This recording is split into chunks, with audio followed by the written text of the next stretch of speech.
আমি আপনারা সামনে পড়িছিলাম মহান আল্লাহ রব্বুল ইজ্জতুল জালাল বলেন কাদা রব্বুকা আল্লা তা'বুদু ইল্লা ইয়াহু ওয়া বিল ওয়ালিদাইনি ইহসানা।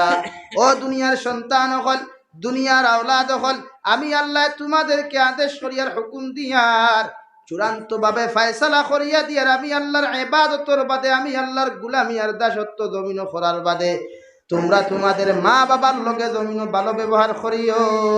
সুবহানাল্লাহ। এমন কোন ব্যবহার জমিন করিও না, এমন কোন আচরণ তোমরা জমিন করিও না যে আচরণ ব্যবহারের কারণে তোমার মায়ের জমিন কষ্ট পায়নি। নাউযুবিল্লাহ। এমন কোন ব্যবহার অসুবিধা নেই ইনশাআল্লাহ। আমি শরীরের মাত্র খণ্ডবি আমার দুস্থ হল, আমার বুজুর্গ হল, রব্বুল আলামিন বলেন ওয়াকাযা রাব্বুকা আল্লা তা'বুদু ইল্লা ইয়াহু ওয়া বিল ওয়ালিদাইনি ইহসানা।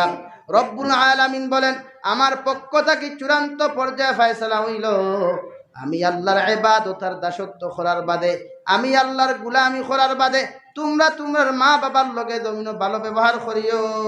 সুবহানাল্লাহ। ইম্মা ইয়াবলুগান্না ইনদাকাল কিবারা আহাদুহুমা আও কিলাহুমা ফালা তাকুল লাহুমা। তুমি যখন বড় হইবা, তুমি ছেলে আর মা জমিনের মধ্যে বড় হইবা, বালিগ হই দিবা, তোমার শরীর বড় হইব, সবকিছু বড় হই দিব গিয়া আমি আল্লাহ কইয়ার তোমার মা বৃদ্ধ হইবা, তোমার বাবা বৃদ্ধ হইবা, তুমি বড় হওয়ার বাদে তোমার মারে যদি তুমি জমিন পাও, অথবা তোমার মা বাবা যদি দুইজনের মধ্যে একজন পাও, অথবা দুইজনরে যদি একজন তুমি জীবিত জমিনের মধ্যে পাইলাও, আমি আল্লাহ তোমারে কইয়ার ফালা তাকুল লাহুমা। তোমার মা বৃদ্ধ হইবা, সন্তানের বাসাগুলা তোরা টেঙ্গা হইব, তোমার বাবা বয়স্ক হইবা, বাসাগুলা তোরা করা হয়ে দিব।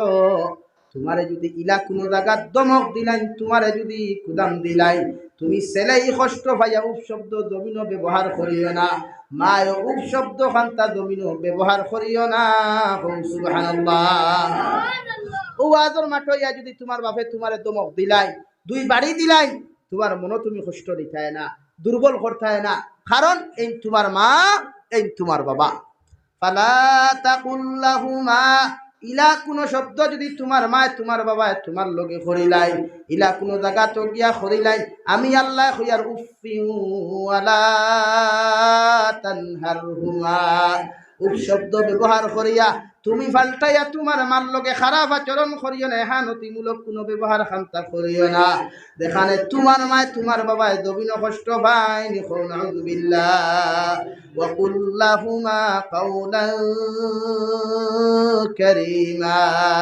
আমি আল্লাহ কইয়া দিয়ার তোমার মার লগে এত কষ্ট দেওয়ার পরেও, বাবা এত কষ্ট দেওয়ার পরেও তুমি নরম ব্যবহার খান্তা করো, রহমতের ব্যবহার খান্তা করো, ওলা আচরণ করো।